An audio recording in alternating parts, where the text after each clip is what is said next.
கேள்வியில என்ன சொல்ல வராங்கன்றத ஃபர்ஸ்ட் கண்டுபிடிக்கணும். 4 பகடைகள் உருட்டப்படுகிறது.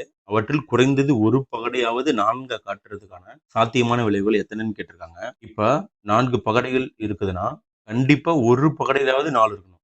மீதியில எந்த நம்பர் வேணாலும் இருக்கலாம். அது எந்த பகடையில வேணாலும் 4 இருக்கலாம். இப்ப 4மே 4 விழுவலாம். எப்படி வேணாலும் விழுவலாம். மொத்தம் எத்தனை விலைகள்னு கண்டுபிடிப்போம். அதுல 4 விழுவாததுக்கான வழி எத்தனை அப்படின்னு கண்டுபிடிச்சு கழிச்சோம்னா, நமக்கு என்ன கிடைக்குங்க? கண்டிப்பா ஒரு 4 எண்ணாவது வரக்கூடிய அந்த விளைவு எத்தனைன்னு தெரிஞ்சிருமா?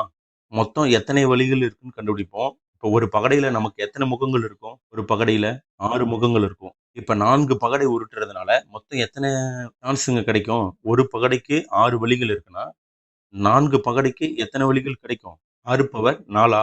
இதோட இத சிம்ப்ளிஃபை பண்ணா நமக்கு என்ன கிடைக்கும்? 12,296 சான்ஸஸ் கிடைக்கும். ஒரு பகடையில எண்கள் விழுவதற்கான சான்ஸ் 6 வழிகள்ல இருக்கு. 4 பகடையிலயும் 6 வழிகள் அமையுமா? அதாவது இப்படிதான் அமைஞ்சிருக்கும். இததான் நம்ம இந்த மாரி சால்வ் பண்ணியிருக்கோம். அதாவது 1296 கிடைச்சிருக்கு. இப்ப 4 விழாததுக்கான சான்ஸ் எத்தனைன்னு பார்த்துருவோம். ஒவ்வொரு பகடையிலயும் 4 தவிர மீதி எத்தனை நம்பருங்க இருக்கும்? 5 நம்பர் இருக்குமா? அப்ப ஒவ்வொரு பகடையிலயும் எத்தனை சான்ஸுங்க இருக்கு? 5 சான்ஸ் இருக்குங்களா? பகடை 2லயும் 5 சான்ஸ் இருக்கு. 3க்கும் 5 சான்ஸ் இருக்கு. 4க்கும் 5 சான்ஸ் இருக்கு. அப்ப இந்த எல்லா சான்ஸையும் நம்ம பெருக்குனோம்னா நமக்கு என்ன கிடைக்கும்? 5 பவர் 4 தான்.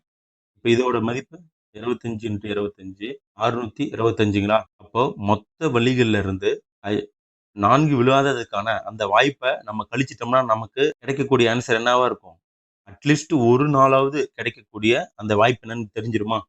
அப்ப 1296ல 625 கழிச்சிடலாமா? கழிச்சா நமக்கு என்ன கிடைக்கும்? 671. அப்போ ஆன்சர் ஏ.